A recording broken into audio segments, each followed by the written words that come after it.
Historia tiene su nombre, en Cataluña nació y cual mujer brava y noble puso en lucha el corazón. Sus manos, sus ojos despiertos vivían, burlando a la muerte. Con gran valentía.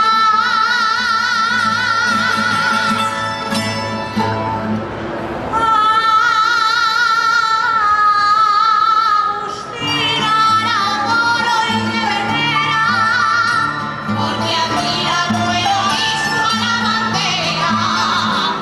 Entre todos fue tu ramo el más valiente, dominando a ti un cañón junto a la muerte.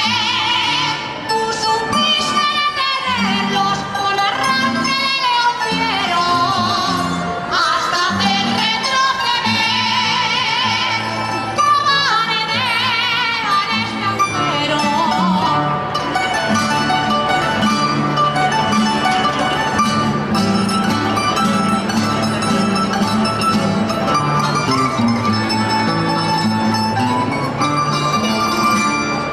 Fue tu grito valeroso quien te llevó hasta la muerte, pero tu ego poderoso por tu arranque tan valiente.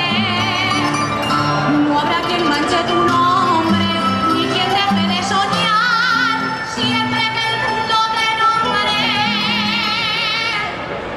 Te pondrá sobre una legal y que todos lleven de noche y de día en